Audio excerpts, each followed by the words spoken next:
Thank you. Good afternoon, everybody. I'm delighted to be here today. And I also have to claim I have no expertise in climate change, so I'm learning a lot here today. But what I am here to talk about is a relatively new field of implementation science. And I hope that I can offer some lessons and some learning in terms of thinking about how we implement some of the solutions and ideas that we've discussed today in terms of solving some of the issues around climate change.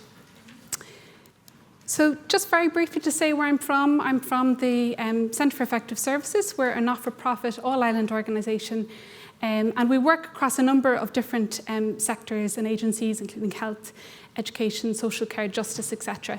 And one of our key areas of work is around supporting implementation, both with policymakers and with practitioners and service providers.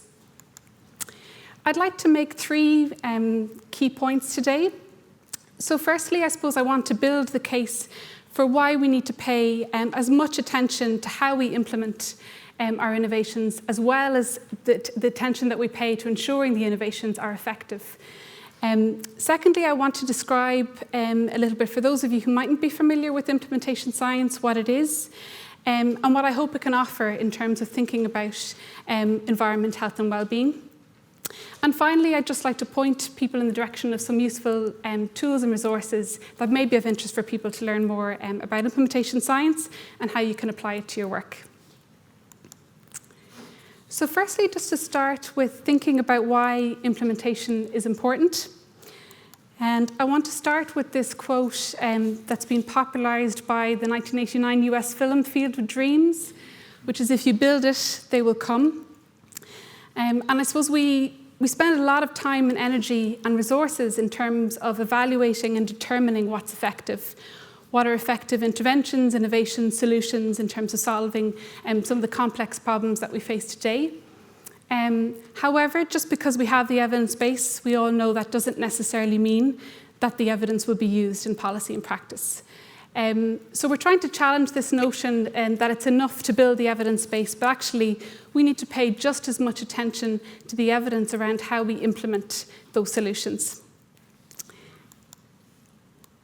I also want to briefly mention a theme that I think has arisen quite strongly today in terms of thinking about individual behaviour change and the need to motivate and encourage and support people to make individual behaviour change, but that our context is not always enabling for that change.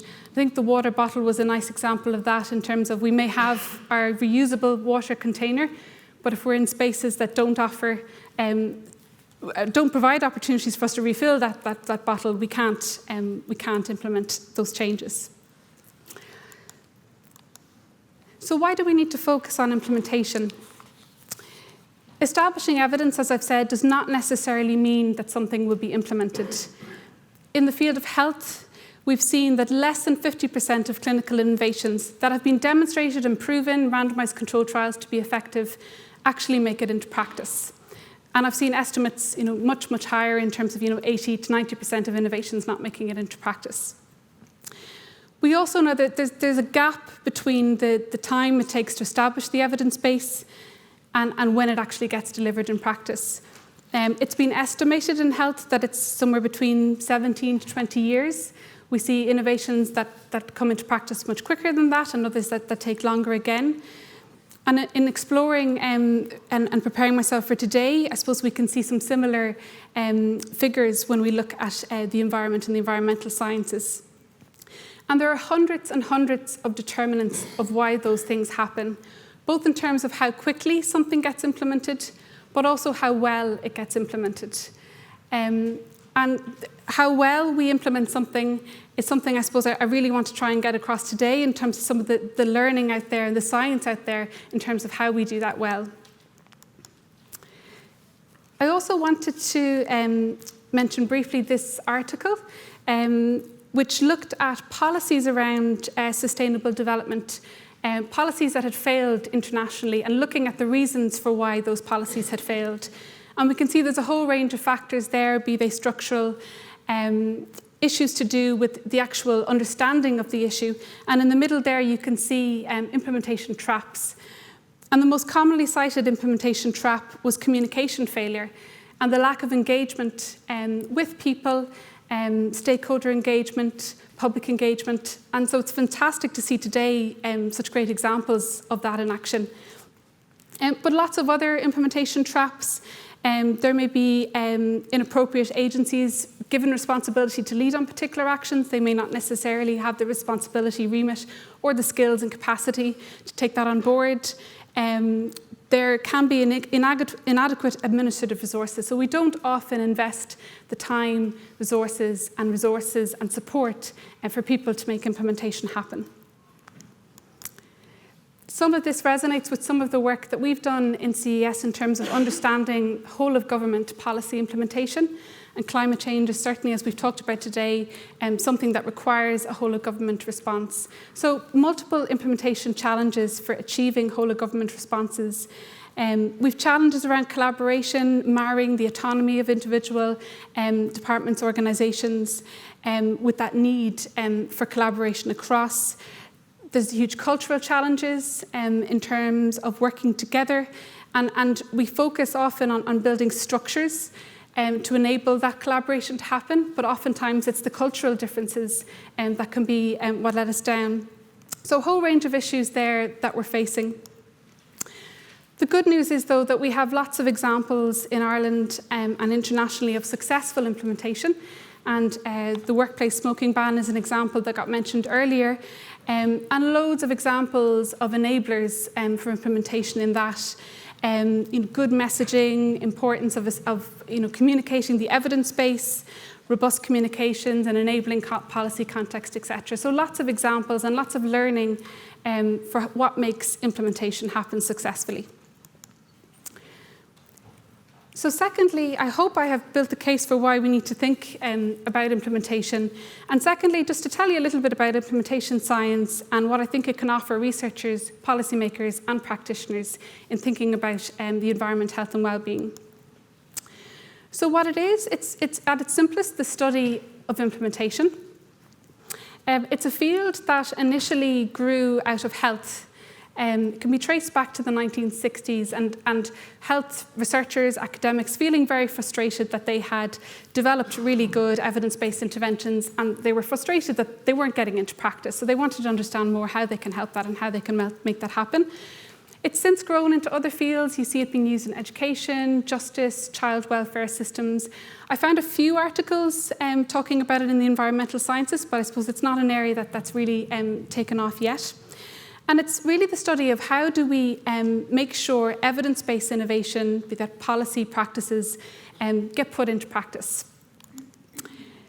Implementation can be thought of in terms of a continuum, and at one end we have diffusion, letting it happen. So we might publish a journal article, publish a paper, and hope that people will read it and people will take it on board. Somewhere in the middle, we have dissemination, and this is actively trying to help it happen. So we might produce briefing papers, speak at conferences, try and help people to take on board some of the messages that are coming out from evidence.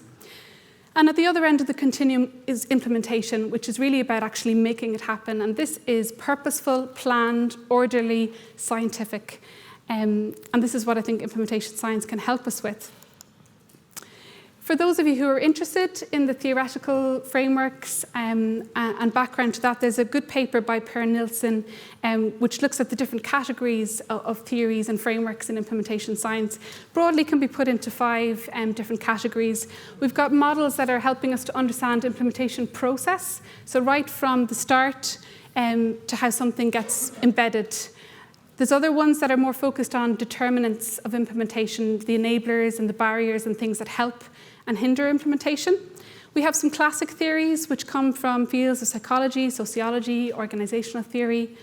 Implementation theories then that are focused on very specific aspects around implementation, such as leadership, organisational climate and culture. And then there's a whole set of new evaluation frameworks related to implementation. So those of you who are interested in evaluation, a lot of developments recently in terms of methods to evaluate implementation. Unfortunately, there's, at latest count, more than 100 implementation frameworks, making it very difficult to know where to start. But I suppose in terms of where the field is going at the moment, Initially, a lot of the understanding and a lot of the effort was on understanding implementation enablers and barriers and looking at what makes implementation successful or not.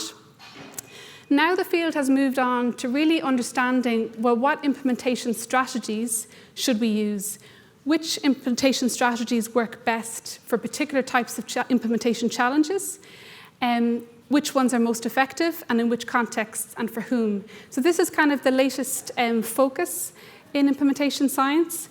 And Byron Powell has done a lot of work in terms of looking at categorizing and mapping the different types of strategies that are out there. And there's an open access journal, Implementation Science, if people are interested in looking at it, that publishes a lot of papers in this field.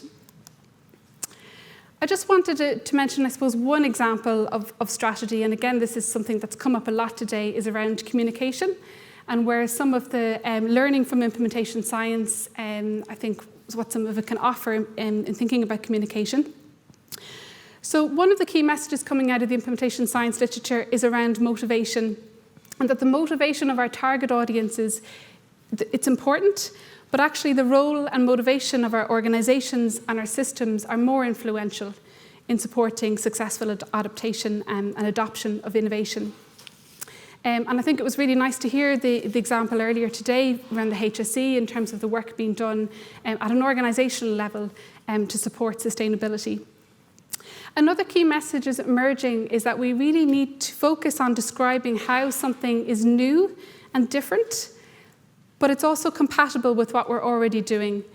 So if we communicate something that feels completely different or too much of a leap for people to jump to, it can be very challenging. So communicating that it is something new, but it's also very compatible with our values and our current practices. We also really need to communicate why and why this is better, what's the evidence, why is it going to be better, and how is it going to be better than what we're already doing. Filtering the information to what is most valid and essential, again, I talked about earlier today in the context of emergencies, ensuring that we get the right messages to the right people is very important. Implementation science also has done some thinking around what types of methods of communication are important. And we see that mass media, be that email, social media, etc., really good at getting initial messages and initial awareness out there, but we need to do a lot of face-to-face work. We really need to engage face-to-face with people and explore what the issues are, what potential confusion there are, really understand that and explore that with people. And then finally, a message coming out of implementation science around communication is around the importance of opinion leaders.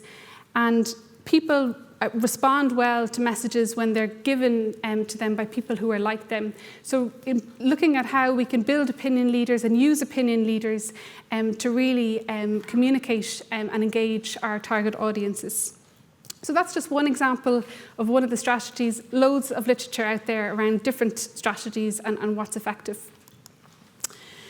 So just in summary of why I think implementation science might be helpful in terms of thinking about some of the issues we've talked about today, it's good at helping understand implementation barriers and facilitators, particularly those determinant frameworks. I particularly like the consolidated framework for implementation research, which emerged out of health, really helpful in terms of thinking about the different levels that we need to think about in terms of enablers and barriers at the individual level, at the organizational level, the system and the wider environment. It helps us to think about readiness for implementation. So there's good tools, resources out there to help you to think about if you're introducing something new, a new policy or an innovation, what are the types of things that we need to assess in terms of our readiness for implementation. That then in turn helps to inform implementation planning. So what types of actions are needed to build readiness for implementation. And also, what types of strategies do we need to adopt? So by understanding the potential barriers out there at the different levels of the system, we can design the most appropriate strategies to help tackle those barriers. So finally, just in the last part of the presentation, just wanted to point you to some tools and resources that I think might be of interest to some of you. Firstly, just to note that we were working over the last few years with the National Patient Safety Office in the Department of Health to produce a number of tools and guidance around implementation science. So we have an implementation guide and toolkit that's available on the Department of Health's website. We also did some training, and the training implementation science is available for free on the National Patient Safety Office Learning Zone. So if people would be interested in checking those out, they're freely available. I also just wanted to note that CES facilitates an implementation network of Ireland and Northern Ireland. We're always looking for new members, and if it's something that you're interested in, it's a cross-disciplinary network from people coming from a whole range of different sectors: health, education, justice. We'd love to see more people there with an interest in the environment. And we have 2 meetings a year, but we also do updates if people would just like to kind of get regular updates in terms of some of the latest thinking and evidence around implementation science. So if you're interested, more than happy if you want to contact me or my colleague's email address, Sarah Nevin, is on this slide there as well, which will be circulated. And also, just to mention a few different links, we have produced an online guide to implementation that's up on our website. There's some really useful resources from the National Implementation Research Network, which is based at the University of North Carolina in the States. They have a hub which has really, really good tools and resources if anyone's interested in looking at those. A few others there, just to highlight as well that there's also a European implementation collaborative. They're running their first event next October, actually, in Rotterdam. So if people are interested in going to an implementation conference, European, again, cross-disciplinary. And just another one to note there, the Society for Implementation Research Collaborative. They have a really good website, really, really good tools, particularly for researchers who are interested in looking at different research tools to investigate different aspects of implementation. So finally, just to conclude, I hope I have made the case for why paying attention to how well we implement innovations, policies, practices is important as ensuring that those are effective to begin with and evidence-based to begin with. And I hope I've made the case for why it potentially could be helpful in terms of thinking about climate change and the environment. So thank you very much.